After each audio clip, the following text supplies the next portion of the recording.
It's time to get your geek on with Dave Gremillion. Ah, yes. It is that time again. It is Saturday night, San Antonio. I am Dave Gremillion, and welcome to Get Your Geek On, where we will talk Star Wars, we will talk Star Trek, DC, Marvel, video gaming, and all things geek that have really dominated this little world of ours. See, geek is not really where it's at 20 or 30 years ago. Geek is now in. Geek is very in. Geek is now mainstream. You see it everywhere you go. You can't turn a corner without seeing something geeky. You can't go to Walmart. You can't go to H-E-B. You can't go anywhere without seeing something geeky. And we are here to talk the very latest and greatest. That is geek right here on 9:30 a.m. The Answer Talk Radio and 9:30 a.m. TheAnswer.com. I love saying this. I mean, San Antonio has a lot of things going for it. And the one thing that it has that nobody else has in the entire USA is us. On all of AM Talk Radio, we are the only ones here at 9:30 a.m. The Answer to talk geek. I love it. That's just awesome. All right, tonight, what do we have coming up tonight? Okie dokie. We have some Star Trek 4 news. Yes, Star Trek 3, or known as Star Trek Beyond, is finally out in theaters, and we're already talking about Star Trek 4. We're going to talk Beyond a little bit. To be honest, I haven't seen it yet. I know, it's been out for a day and a half, 2 days. I'm going to tell you why I haven't seen it yet. I want to. All right, we'll get into that here in a little bit. San Diego Comic-Con. Oh, my goodness. I want to talk about, I know there's lots of news and lots of breaking stuff going on about movies and games and all that, but I want to talk about something with the Comic-Con that I don't think anyone else is talking about. I've harped on this pretty much since the first episode of the show. I'm going to get into it a little more coming up. Ghostbusters. Is it a flop? Yeah, we're going to talk about that one. I'll leave that alone for the time being. We also, I want to get into Star Trek. I want to really get into the JJ verse. They're calling it the Kelvin timeline, the Kelvin universe, but look, it's the Abrams verse. It's the JJ verse, and we're going to get into that very, very strongly. If you can't hear it already through my mic, Goose is warming up over there. He is ready to take me on as far as my point of view, but since it's my show, my opinion will be right no matter what. All right, but before we can get started here, I want to make sure that I have everything ready to go. Do I have a refreshing beverage? If you're going to talk for a while, throat gets a little sore, so you got to have something to drink. That works for me. You got to have a back scratcher also, just in case you got to get that one right spot. That works. And, of course, if you're going to do a geeky radio show, if you're going to be the only geeky AM talk radio show in all of the United States, why not? You got to have a lightsaber. You got to have a lightsaber with batteries that work. If my wife is listening to the show, if she could pick up some C or D batteries, because old Blue's not working there. That's let me see if I press. Come on, Blue. Old Blue, don't fail me. No, old Blue is not. Wow. Okay then. Well, since I have it in here in the studio, so that's what counts, right? Because radio is such a visual medium. I'm so glad everyone can see my lightsaber here. That works out. I know Goose is scrambling. Goose, my sound prognosticator, is scrambling. Oh, does he have it? Please. Do you have it? Okay. Thank God for smartphones. Okay, so it's here by proxy. It's here. I'll take it. It'll work. Okay, so now that we have the checklist, the show can officially go on. Monday. That's just a couple days from now. We are going to be seeing The Killing Joke at Silverado 16. That's way out there over by Helotes, off what is that, Bandera. It's over where the football stadium is, the high school stadium. We'll be seeing that Monday, 9 o'clock. Everyone's invited to come out and see it with us. From what I can tell, it's pretty much sold out. I originally thought about going to the Palladium, and the Palladium is pretty much sold out for all showings. So I looked at Silverado, 8 o'clock showing, pretty much sold out. So I'll bump it to 9 and just be very sleepy at work the next day. If my boss is listening, I promise I won't be that sleepy. But come one, come all. Let's go see The Killing Joke. Why not? It's a great graphic novel turned into a movie, and by all accounts, it's a really, really well-done movie. It's got Kevin Conroy back. It's got Mark Hamill back. I mean, that's good news. And this is a tremendous graphic novel, and it's the first R-rated, probably Marvel as well, but Marvel and DC graphic novel turned into a movie, animated movie, like ever. I think. Am I right on that one? Yes, the first R-rated animated movie brought out by DC Comics and for DC Direct, and it is what brought Mark Hamill back. I don't think Marvel has an R-rated. No, Marvel doesn't really do a lot of direct movies anymore. They do some, but not a lot. They've got a lot going on in the television cartoon series realm with Disney, so there's not really a need for that. Where DC has kind of been lacking in that regard, but they are, when they do adapt graphic novels, they do it well. And Bruce Timm is amazing. Yeah, in that regard. And we're going to find that out Monday, 9 o'clock at the Silverado 16 out on, I'm pretty sure it's Bandera Road. Yeah, Bandera Road and 1604. Bandera and 1604. It's actually right off the highway, so that'll be a lot of fun. Okay, Star Trek 4, not Star Trek Beyond. That's the third one. And no, I'm not talking about the voyage home with the humpback whales and nuclear vessels. I mean, actually, Star Trek 4 in the new continuity. We're going to talk about that.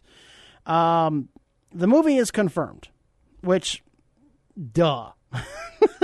You know the rule in Hollywood, if it makes money, make it again.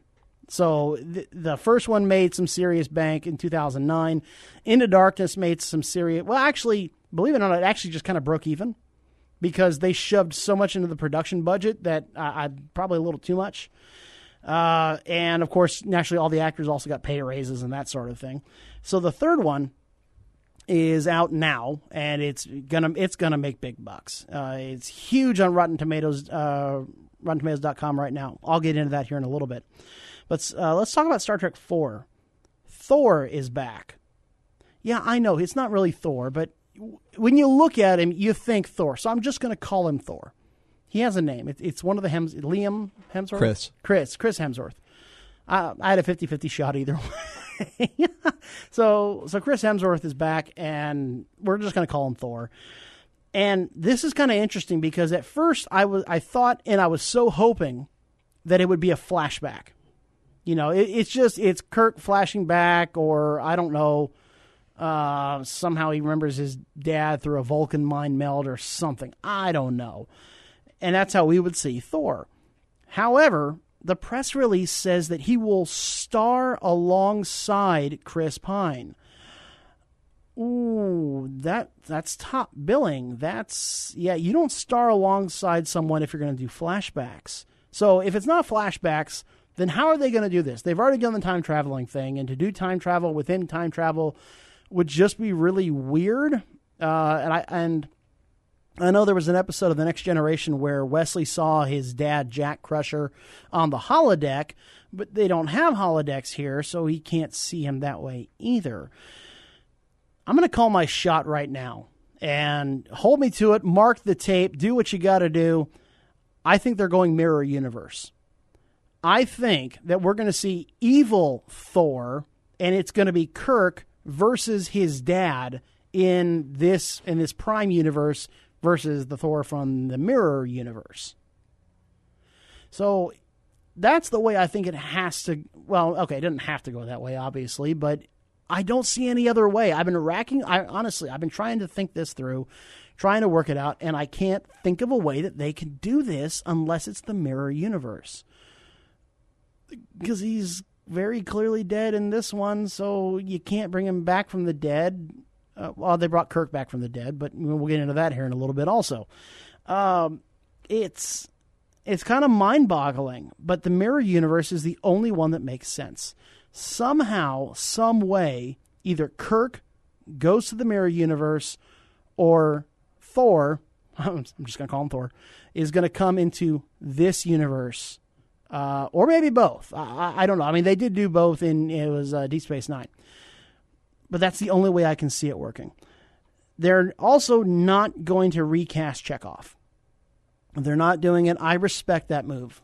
I absolutely respect that move. To bring in someone else would first of all, put unrealistic expectations on that actor coming in, because you got to fill the shoes of a guy who was killed in a car accident, and that ain't fair. And secondly, I don't think it would be fair to the fans, because everybody would go, much like with Rhodey and Iron Man, hey, that's not Chekhov. What happened? I don't get it. So I respect their move. I think what they're going to do, though, is, because they have to do something, obviously. They have to address it.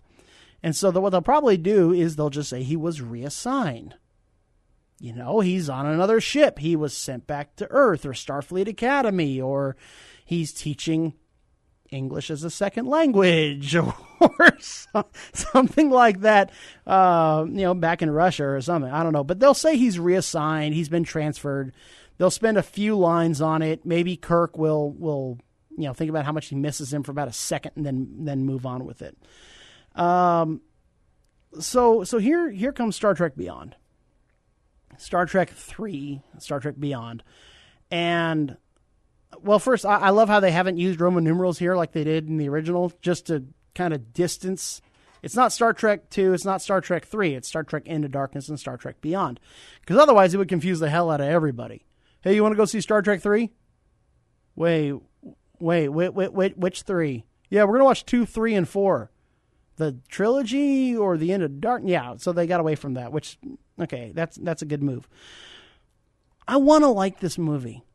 I really do. From the first trailer that I saw, I wanted to like this movie.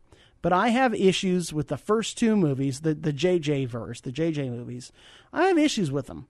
Now, they're not bad movies, and I don't hate the movies. I sit down and watch them. I've got them on Blu-ray.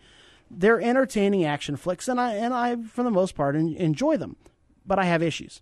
And those issues have popped up in the trailers that I've seen for Star Trek Beyond. That's why I can't really get hyped about this movie. I want to. I really do. I'm a Trekkie since Next Gen. I've watched all the original series. You know, I used to stay up late on Saturday nights watching Next Gen with my older brother, and it was fantastic. It was a great part of my childhood. But I can't get hyped about this because it looks like the other two movies. It's high action. Oh, look, instead of a car, now they have a motorcycle. Oh, man, the crew's in some serious trouble. Oh, heavy damage to the Enterprise. They're attacked by a mysterious force they don't understand and comprehend. Okay. That I just described like all three movies right there. That's it. And that's kind of what I just can't get hyped about it, because it looks like second verse, same as the first. It's just gotten a little bit faster and a whole lot worse. I've tried really hard. I really have, but it's a copycat on the trailers. Okay, now don't get me wrong. It's gotten fantastic reviews. It's 89% on RottenTomatoes.com. 89% on RottenTomatoes.com. It is one of the 3 highest rated Star Trek movies since 2009. How about that? Yeah, think about that for a minute. 3 highest. I got you. I just want to see if you're paying attention. All right, so I want to. I'm going to go see it at some point, but I just can't get hyped about it right now. Or maybe I'm just a cynic.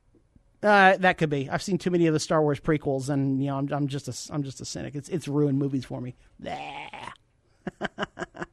All right, before we go to the break, which we're going to really delve into Star Trek some more, but that'll be after the break. But before the break, I want to talk some more about San Diego Comic-Con. San Diego Comic-Con it rivals New York's Comic-Con now as far as being the largest in North America. I think they pretty much jockey back and forth as far as size. They're both about 130, 140, 150,000 people. But I think San Diego still makes more of a splash. Conan O'Brien is there. Entertainment Weekly covers this. Variety covers this. Everybody covers this. It's a huge splash. Tons of celebrities go. Not even really, for autographs. There are celebrities who just walk the floor because they want to be a part of San Diego Comic-Con. Now, most of them can't because they'll be mobbed by fans and not get too far, but that's okay. Maybe they'll pull what I think it was John Boyega at Celebration Anaheim walked the floor. He was just dressed as a stormtrooper. Nobody knew. People actually took pictures with the stormtrooper, and they had no idea it was John Boyega underneath. They just, oh my God, it's a stormtrooper. Let's take your picture. Okay, so, but this year, they are really banking on virtual reality. If you've listened to the show at all, you know that I am a huge fan, huge proponent of virtual reality. I have been for a long time.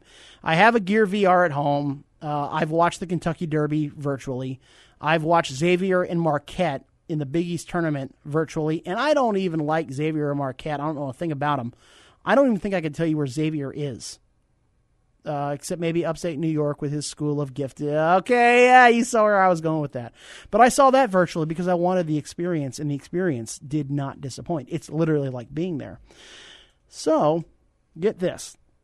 At the San Diego Comic-Con, they are giving away to people on the floor 103,000 Google Cardboard virtual reality sets. 103,000. They're just giving them away. You don't have to enter. You don't have to be the first person in line or whatever. No, you just walk by and they hand you one. Now, the Google Cardboard is exactly what it is. It's virtual reality made out of cardboard. Think about that. Okay, well, first, don't get it wet because you know what happens with cardboard. It gets all soggy and stuff. But you plug your phone into it. It's just lenses and cardboard. And you wear it on your head, and bam, you're in the virtual reality world. 103,000 cardboards to be given away. And here's the best part. Blizzard is doing it. Well, it's Lionsgate Films is giving away like 50,000 of them. And one of the programs that you can look at on there is you can fly over Stormwind virtually. In helping to promote the Warcraft movie when it comes out on Blu-ray, you can fly over Stormwind virtually. Hey, World of Warcraft players, you know, all 10 or 15 million of you. How cool would that be? It's virtual. You get to fly over it. I mean, that, oh my God. I wonder how far we are away from playing virtual reality games. I know you can do Minecraft virtually, but I mean like MMOs. How cool would it be to actually get on your steed and ride through Goldshire virtually? To go through the Dark Portal virtually? To see that server crash error virtually? That'd be fantastic. I would love that. That'd be outstanding.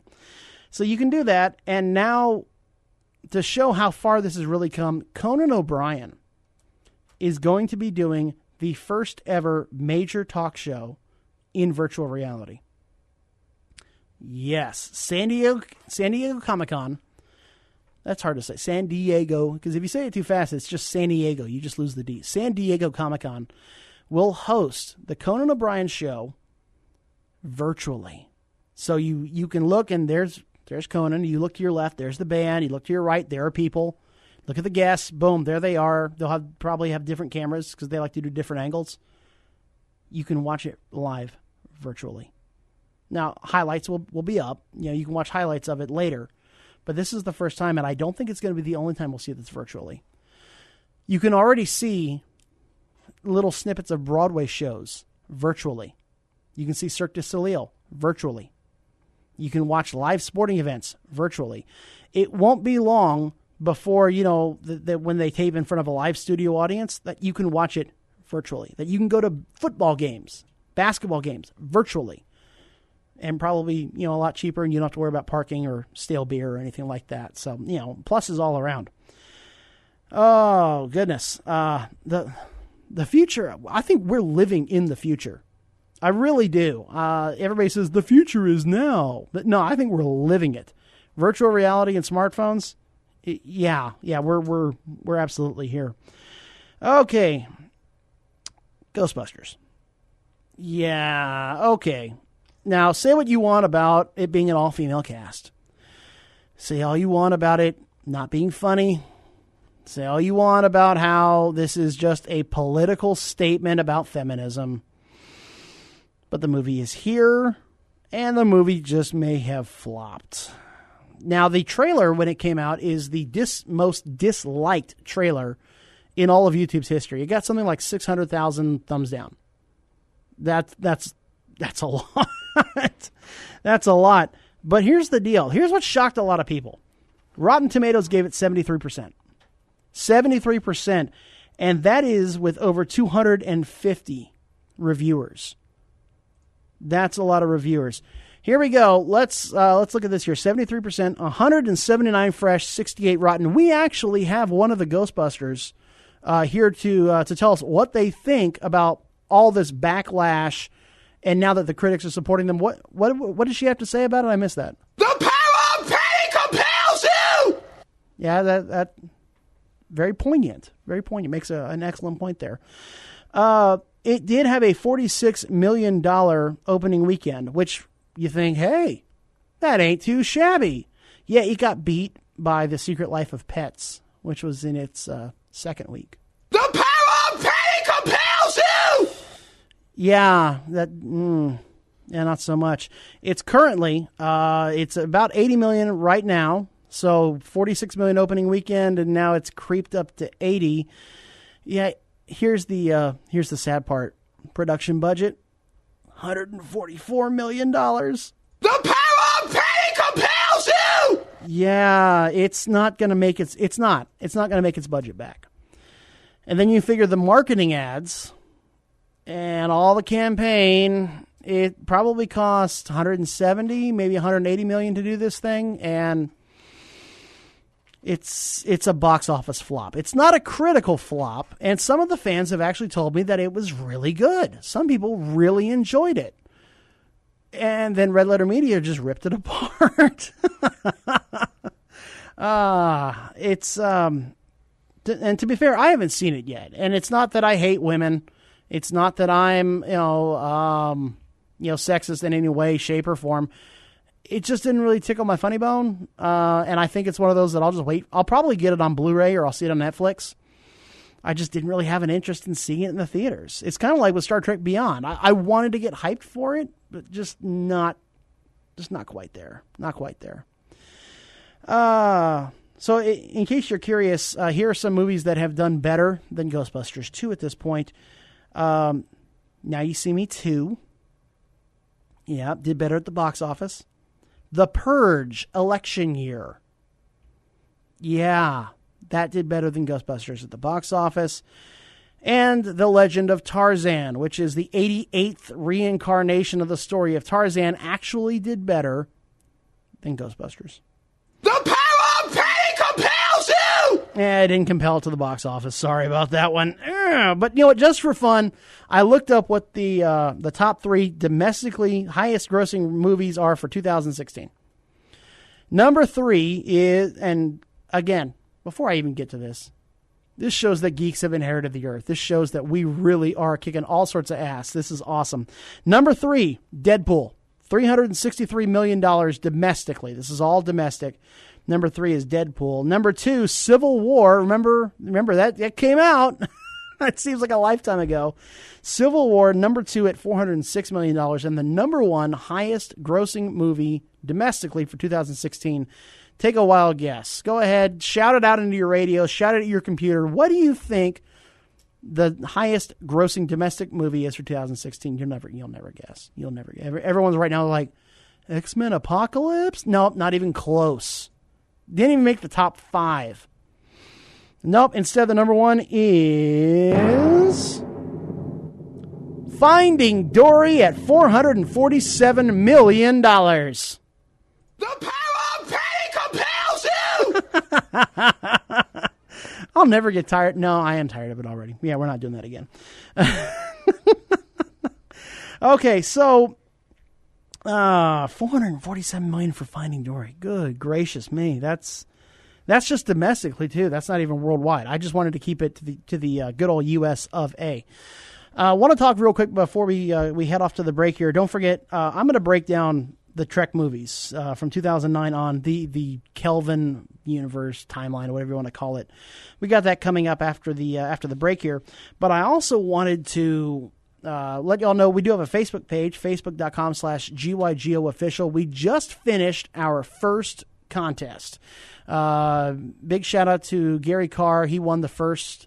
We gave away a Boba Fett wristwatch, and we gave away a Starfleet Academy ring, Lycan Into Darkness. So congratulations to him. I will have additional giveaways coming up, so you want to follow us at facebook.com/GYGOofficial. We are also the most listened to local podcast here at 930amtheanswer.com. Check us out at www.930amtheanswer.com. The podcast is there. We are there. We're always there. And, you know, it's been a lot of fun. This is now episode number 6. We're on our 6th show here. It's just been a lot of fun. We're going to keep on doing what we do here because we rock at it. So don't forget, follow the podcast, follow the page. We'll be back right after the break. Yes! Man, that always gets me so pumped. I love this Hendrix number. I mean, if you're going to come back from a break, man, this is the way to come back. This is the way to do it. Outstanding. Also, what's outstanding is Alamo City Comics on 281 North in San Antonio, over there by Brook Hollow. Just a little bit shade north over there on Brook Hollow. I've been in the store. I've seen the store. I love the store. They have art from local artists. They have movie posters by the barrel load. They have figures. They have old figures, new figures. They have a shelf. I love this shelf. It was, I keep looking at them. I was like, you know, I had that when I was younger. I had that too. And wow, that's worth $80 now. Okay. I had that one also. Old stuff, new stuff, comics, anything you could possibly want. You want to check out our friends over there at Alamo City Comics. Okay. Let's get down and dirty here. We have no choice. There's nothing to be done for it. With Star Trek Beyond already upon us, let's talk about all the issues that I have with the JJ verse. Let's talk us some Trek. Yeah. If you see Klingons, better make sure that your face is out. And if you're in the fleet, grab your uniform, cause it's future chic. All the haters know, we got photon torpedoes. Throw the Vulcan up if you're not from Romulus, and stay with me now, live long and prosperous. Alrighty. Just beating up Scotty, I love it. Okay, in honor of the Star Trek Beyond movie coming out, I want to talk about the pros and cons that I have with the JJ Verse movies. And I know he didn't direct this one, but we're just going to call it JJ Verse. Or Abrams Verse. Yeah, either way. People know that's how they know it by. First, let me say, I don't hate these movies. I don't hate the Star Wars prequels either. I just want to get that out of the way. But I have issues. I have criticisms. And I feel like, you know, they need to be heard. They need to be said. We need to discuss this. We need to get into the nitty gritty. And at some point, we probably will for the prequels as well. I bet probably get closer to when Rogue One comes out. We'll break down the issues I have with the prequels, and we'll probably need a 6-hour show for that one. Welcome to a special December event of Get Your Geek On. Yes, for the next 6 hours, we're breaking down the Star Wars prequels. And we'll be doing it again tomorrow and the next day because we'll need that much time. No, I'm kidding. All right, so Star Trek. All right, let me start. I want to start off with the good. What did I like about the 2009 Star Trek and Star Trek Into Darkness? Okay, first of all, they did the action right that TNG movies failed at. The TNG movies tried very hard to be action flicks. They try. Oh, yeah. Okay. All right. Let's get a disclaimer out here. So Goose, my sound prognosticator, is like he's chewing on the microphone to pretty much refute everything I want to say. So there's a very good chance that at some point he'll be fired before the end of the show. But that's okay. We'll get into that. If there's something worth being fired over, it's Star Trek. Yes, sir. I like that one. Okay. So the TNG movies tried very hard to be action movies. And it didn't work. Nemesis is a good example of an action movie that they tried, and it just, even with Riker's pointless fight with that other Riemann, even Riker was too old for an action flick. It just didn't work. When they did First Contact, that's an action flick. It just didn't work. Insurrection didn't work. The action movies with Picard as the action hero, he's not John McClane. This is not going to work as an action flick, but the JJ movies are really good action movies. You would agree. You would agree with that. They are really good action movies. And once you get past the bad writing, the plot holes the size of the Enterprise, and the badly written, poorly motivated villains, they really are entertaining action flicks. I have no problem putting them on my Blu-ray player and just watching them and having a good time, as long as I turn my brain off. Okay, the casting. Casting was spot on. They nailed it. That Chris Pine, great Kirk. A little over the top at times. A little bit. So was William Shatner. I don't know what you mean by that. Yeah. So it's he's doing a good Kirk for what? Yeah, he is. He did a good Kirk. He's the womanizer, but he's also confident. He's cocky. He's commanding. He has a good presence, which it's hard to act that commanding presence. It really is. It's not easy. So I think Chris Pine nailed it. But Carl Urban, my God, that guy nails Bones McCoy.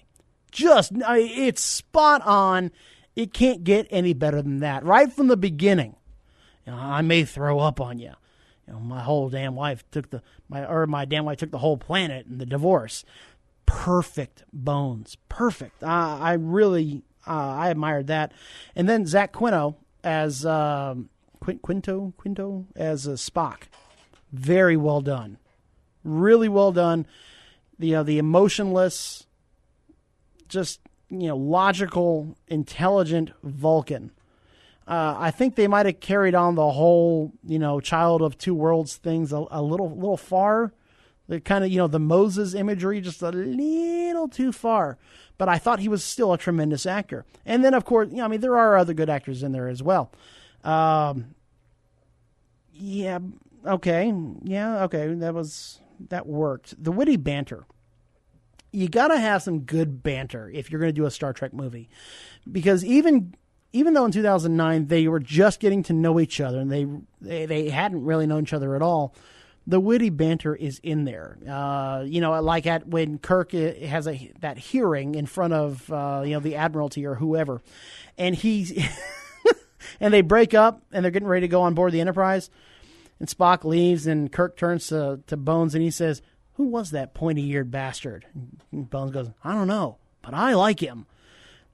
And then the other scene where they're in sick bay. Okay, they gave him Retinox 5. He's allergic to it. He's, okay, all right. The witty banter, I really appreciate it. It's not easy to do that. I mean, look at this again. I don't want to make too many comparisons to the Star Wars prequels, but I probably will. And you look at the witty banter in the prequels, and it really wasn't there. They tried, but it was very hit and miss. When it wasn't there, it really missed. It missed badly. When it hit, it was pretty good. So the witty banter was good. And, of course, the soundtrack. Michael Giacchino nails the soundtrack. It's memorable. It gets in your head. It gets you pumped. And, of course, this is the guy who did The Incredibles and Lost in Cars, so he knows what he's doing. I long advocated that if anybody were to do a Star Wars soundtrack other than John Williams, it'd be Michael Giacchino. The guy is just a fantastic composer. So he did that. And that's pretty much the end of my pros list. Now, keep in mind, when I say that, of course, there are other good things about the movies. They're visually pleasing. The fight scenes are good, yada, yada, yada. But they didn't really stand out to me. And anybody who knows me knows that if you think Star Trek II, The Wrath of Khan, is really good because of the space battles, then you completely missed the point of the movie. You've missed the point of what makes that a great movie. So anybody who tells me that, one of their favorite movies is Star Trek Nemesis because the space battles were cool,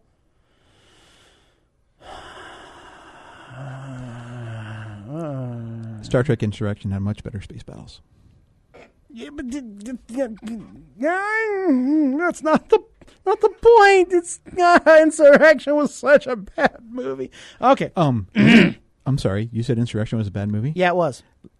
Leonard Nimoy has something to say to you about that. Oh, does he? Yes, he does.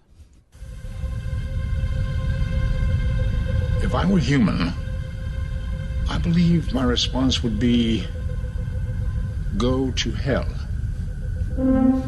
Yeah, no. If I were human. Yeah, Insurrection. Not a good movie. We'll get to that another time, believe me. All right, so let's get to the cons. There are three big cons for me. First... I'm sorry, get to the what? Yeah, we'll get to the... Con! Okay, we just blew out like 85,000 car speakers in San Antonio. Sorry about that. That'll be the last time Goose will talk until I point at him or something. Let's get to the cons. What did not know? Now I got that in my head now. Every time I say cons, I'm going to think about that. Okay, let's get to the negatives about this one. The ones that I really didn't like, and there are three big ones. It's plot holes, poor writing, weak villains. I love a good villain. If you have a good villain, you have a good movie. If you have a poor villain, I don't care who the hero is. I don't care what's going on. You're going to have a bad movie. Almost guaranteed 99.9% of the time it's going to be bad. All right, so let's talk about the plot holes. Okay, so what's the plot of the first Star Trek movie in 2009? Not the motion picture. All right, so a supernova is going to destroy Romulus and apparently a portion of the galaxy or something. It threatens the galaxy. Okay. The star in question is 500 light years from Romulus. 500 light years. A supernova, if our sun, which it can't, it's not big enough, but if our sun were to go supernova, it would take 8.3 minutes to reach us. So I'm pretty sure Spock would have enough time to stop this supernova, which... How does it threaten the galaxy, but yet he's able to stop it near Romulus, and it somehow saves the whole galaxy? Yeah. He used red matter to create a black hole, which sucked the supernova into it. Well, what about the supernova? It's circular. So what about the supernova that went out the opposite direction? That's going outside the galactic rim. Well, what about... But it goes in a circle. So from this one area, this one little area that he created a black hole, it sucked in enough to spare the rest of the galaxy? Yes. At least the civilized galaxy. Who cares about the Delta Quadrant, really? Yeah. Okay, so it's just the logic there. It doesn't work to me. It doesn't make a lot of sense. It's 500 light years away, and I know. Here comes the quote about. Well, later on they said that it propagated through subspace and was traveling at superluminal speed, so therefore would threaten the entire galaxy in less time than what we previously thought. So why didn't they say that in the movie? Give me 2 minutes of Spock saying that, and we don't have to discuss this. Well, one, when we get out of the Prime universe and go back in time, it doesn't really matter. Two, it doesn't really matter. It does, though, because it doesn't. Just the idea. I mean, you don't have to be an astrophysicist. Hello, it's late night. Give me a break. You don't have to be an astrophysicist to sit there and think, wait a minute, a supernova 500 light years away is going to threaten Romulus somehow. Okay, all right. So that one bugged me. What also bugged me is Kirk gets into a fight with Spock in the Enterprise, and he's exiled. He's not thrown into his quarters, which happens all the time on Star Trek. They're always confined to their quarters. I think there are only 3 or 4 episodes where Picard ever put someone in the brig, and one of them was Q. No, instead he kicks him off the ship without even a trial, a court-martial, or anything, and maroons him on a moon. Okay, so with that, Vulcan had just been obliterated. Spock was not thinking right. Not only that, he wasn't going to allow Kirk to influence any of the crew members to the stage of mutiny. Confined to quarters. No, because at that point, there's still going to be a guard outside the quarters Brig. that Kirk can again, a guard still there, so Kirk can try to influence and explain that Spock has lost his mind, which he had at that point. You mean the only way to keep Kirk away from other crew members influence him is to get him off the ship. You mean the guard that would be trained specifically not to listen to prisoners, like our guards are? They don't listen to prisoners. Kirk was right, though. Well, of course he was right. We know that now, but you throw him in the brig. You don't imagine what would happen today on the actual USS Enterprise if the captain of the ship got really mad because his hometown was destroyed or something, and he took this brash young ensign and threw him into a life raft and kicked him off the ship rather than put him in the brig. Come on. It's not reasonable. It depends. Is there a central character on that island? Oh, God. Okay. All right. Speaking of which, so he has this whole moon, right? The Enterprise just happens to go past it at the right rotation of the moon. He happens to be marooned. at just the right latitude and longitude to be within not only walking distance of the Starfleet station, which I can kind of guess. Now, that makes a little sense. But Spock just happens to be there. Okay, so I have an explanation for that one, too. Mm-hmm. Again, Nero wanted to put Spock in a place where he could see Vulcan's destruction, which would be on that side of the moon because the Enterprise was right there, too. Thank God the rotation was exactly. Made up. So it's not necessarily out of whack that Spock had viewed it from relatively that same area of that planet. And the Enterprise was right there, too. So it's reasonable to say that where Kirk was and the distance and the time it took, granted, and he was running because of the two monsters. Yeah, wasn't a fan of the monsters either. The first one I liked, but then there's always a bigger fish thing, where a bigger monster shows up. Wrong franchise. Eats the little monster or kills it, and instead of eating on it, decides to go after Kirk instead. This would be like if you saw a squirrel that you wanted to eat for some reason, and you killed it, and then you saw this caterpillar, and you're like, oh, man, I want that. That looks awesome. Okay, all right. All right. So Nero has 20-plus years. I think it's like 25 or 23, something like that, before Spock shows up. In his simple mining vessel that can obliterate fleets of ships, he doesn't take the time to warn Romulus. He doesn't go to Romulus and say, hey, guys, in a couple of 100 years, this star's going to go supernova. Oh, by the way, here's all this awesome technology that you can now use to dominate the entire Alpha Quadrant.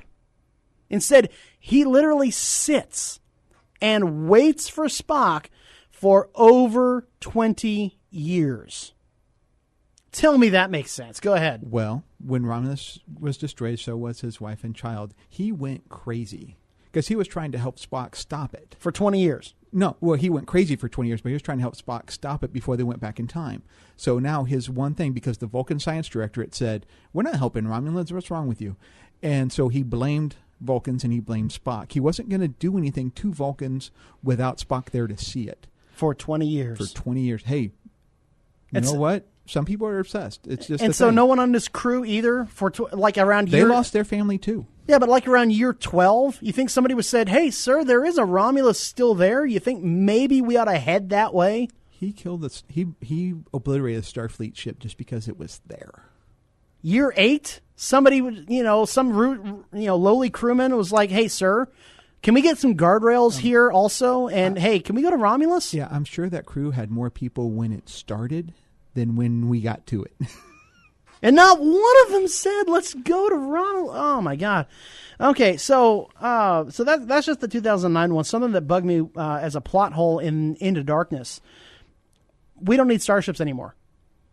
We don't. Starfleet has no need for starships other than, I guess, war machines, although they don't really need those either.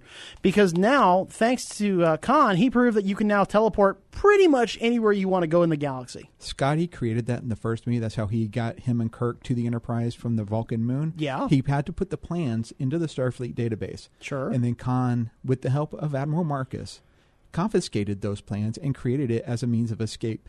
Subspace transporters are, by very nature, dangerous.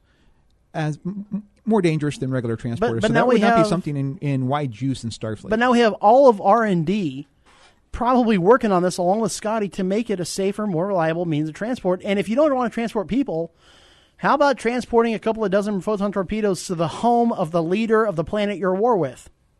I mean, even if only half of them get through, I'm pretty sure you've leveled the city. So in this one move, with Khan beaming himself from Earth to Kronos, the Klingon homeworld, which is about 90 light years away, right there, we don't need Starfleet. You don't need them. You don't need starships anymore. You need it for defense purposes. Why? You can exploration purposes. Okay, all right. Because you don't know what's out there. You don't know that there's going to be a Classian planet where you want it. We don't have deep space probes or something? No, exploration is more than just probes. Exploration is scientific analysis, and it would take forever, even at subspace, to get those readings to Earth. So you need people in ships out there to explore. Well, you don't need nearly as many now, though. You don't need nearly as many. After the Battle of Vulcan, there weren't near as many. Well, that's true. But okay. But anyway, but if you want to go to New Vulcan, if you want to go to really anywhere that they already know exists and that they're friends with, just beam there. Boom, done, no problem. Thanks a lot, JJ. And now humans are nearly immortal. That's right. Kirk died. Severe radiation poisoning. It had to have been severe. It killed him, fried his organs, fried him, no problem. Oh, okay, we'll just inject you with some super blood and you're all better now. Okay, so from now on, when somebody gets crushed under a building, when somebody falls horrifically off a balcony, when someone is stabbed or shot, no problem. Give them some super blood, all better. No. Yes. And here's why. Yes. Everything that happened prior to... The power of Patty compels you. No. Everything that happened prior to Nero coming back in time still happened. So that means all of Enterprise still happened, whether we want it to or not. Which means that the laws against genetic modification are still there, which means you're not going to be able to experiment with the augments. That was a one-time shot. Yeah, but then everything changed when the Fire Nation attacked. When Nero showed up and now all of a sudden your fleet is decimated, San Francisco's been leveled, you see these giant threats, why wouldn't you take this immortal superblood and start experimenting with it? Because it's still not the right thing to do. Neither is stopping Romulus from exploding because that interferes with the Prime Directive, but they did it anyway. They didn't stop Romulus from exploding. Well, but they tried to. Okay. All right. So that's some of the issues that I have there. Poor writing. And mostly what it is, it's the unexplained. It's what I call the George Lucas EU effect. George Lucas would, you watch a Star Wars prequel and you're like, wow, I can't wait 4 years before I can find out what that meant for a novel or a comic to explain it. It's the same thing here. Khan wanted to, I guess, provoke a war with the Klingons because that's why else would he go to Kronos? Of all places he could beam to, he thought he was safe on Kronos, but no, because he developed the long-range torpedoes, so he knew he wouldn't be safe there. But so why would he go? How would he benefit from the war? I don't get that. And come to think of it, why would Marcus even use Khan at all? He's from the 1990s, which not only would his knowledge of the technology be horribly out of date by about 300 years, but at the same time, Khan's history. You know what he did in the 1990s. So why in God's name? It would be the equivalent of finding Napoleon or Hitler and waking them up and saying, you know what? He'd make a great employee. I don't see it. You want an explanation? Because I have one. Go for it. When Khan did the exposition dump in the brig, he said that Marcus couldn't do it because Marcus was too civilized. He needed an uncivilized person for a civilized time to fight an uncivilized opponent. But he still didn't have the knowledge, the technology. Sure, he could sit there and study schematics and technical manuals, but the guy's 300 years out of date. If you took somebody from Plymouth Rock and dumped them, they walked off the Mayflower, and you put them in World War I, yeah, they're not going to be able to adapt that quickly. Khan had no problem using nuclear weapons. Marcus would. No, that's certainly true. Okay, and then the cold fusion bomb at the beginning of the movie, while really cool, also violates the Prime Directive.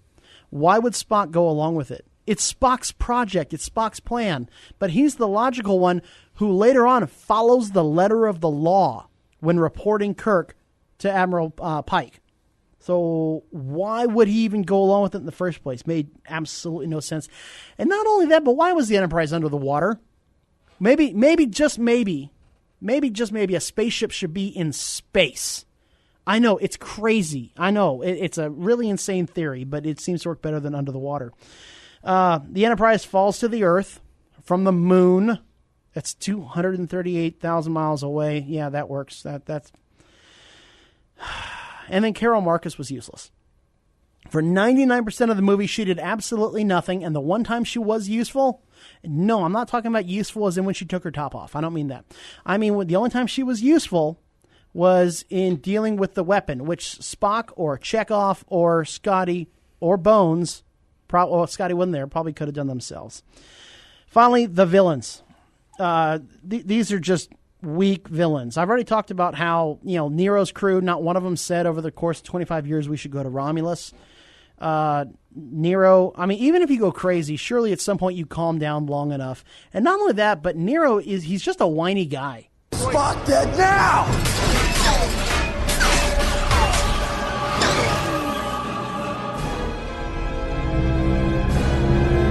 He's just whiny.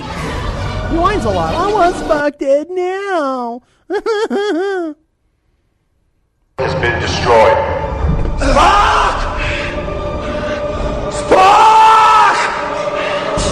And some people say that Anakin's whiny. I mean, gracious. Now, yeah, I know it's rage and all that, but it sounds like it's coming off whiny to me. So I don't dig it. Okay, so that covers Nero for me, and then Marcus. I never really understood, and then here's just 3 more minutes. Show us the Klingons being aggressive. Show Marcus reading reports and casualty lists or something, but he created the vengeance, and we don't know why. We don't. Nero was a one-time fluke. They knew it was a temporal anomaly. So you're going to create a fleet and change everything that Starfleet is just because of that. I'm just not a fan of that. Okay, so we're not going to have enough time. I apologize. No Sarlacc pit tonight. Just not enough time.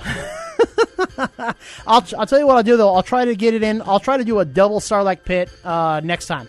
I'll get this week's and next week's Sarlacc pit. Go to facebook.com/GYGO official. Get your picks in, who you want to throw in. Don't forget to stay geeky and get your geek on every day.